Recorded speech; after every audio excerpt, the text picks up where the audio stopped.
सबक नंबर 4 नेकी का असर। तुम कहाँ जा रहे हो बेटा? मैं एक सौदागर के पास जा रहा हूँ। अच्छा, मैं समझा तुम किसी के पास पढ़ने जा रहे हो।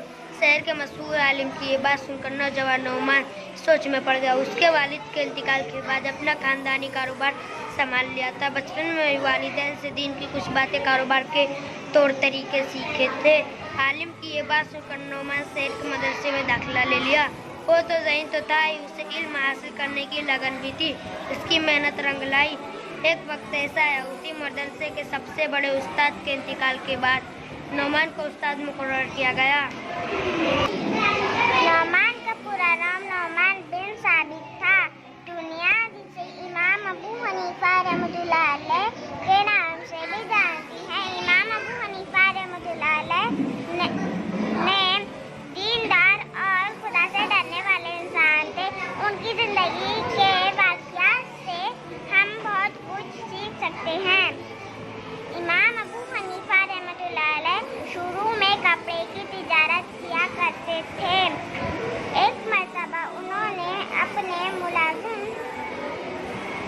को दुकान पर ले जाने के लिए कपड़े दिए तो उन्होंने देखा कपड़े के एक थान में कुछ खराबी है। इमाम अबू हनीफा रहमतुल्लाह अलैह ने मुलाजिम से कहा, जब कोई इस कपड़े को खरीदे तो इस कपड़े की खराबी बता देना। उसे ये खराबी बता देना और कम दामों में फरोख्त कर देना करना।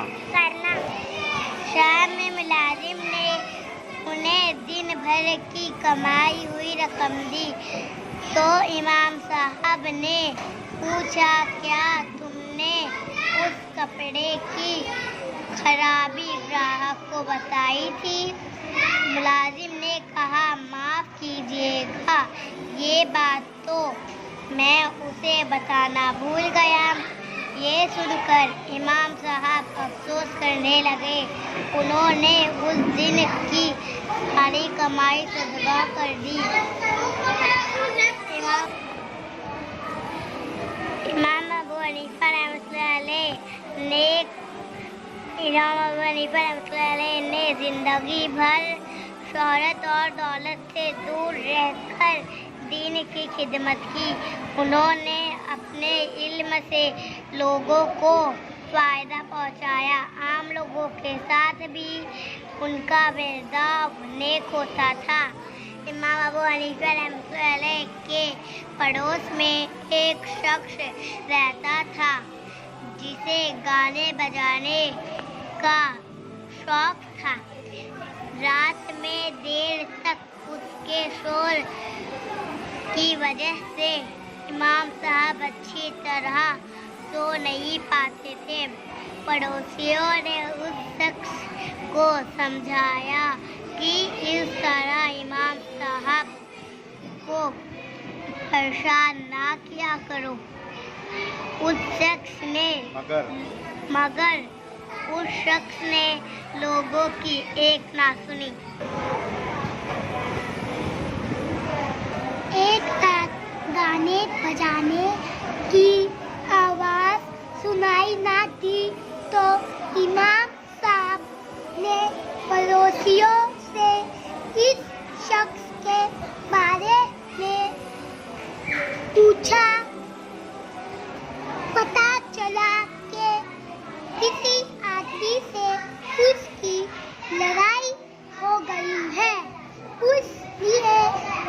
इसलिए उसे कैद खाने में डाल दिया गया है।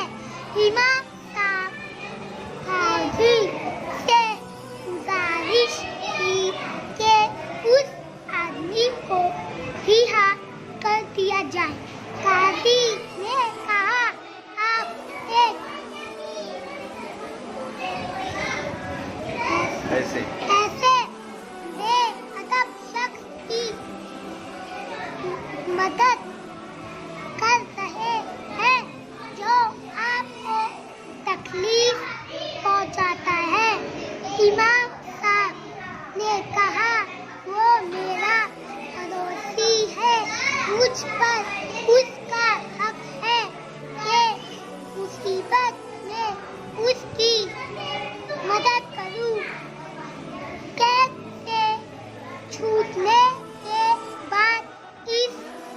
شخص پر اس شخص پر امام صاحب کے نیک برتاؤ کا ایسا اثر ہوا کہ اس نے برے کاموں سے توبہ کرنے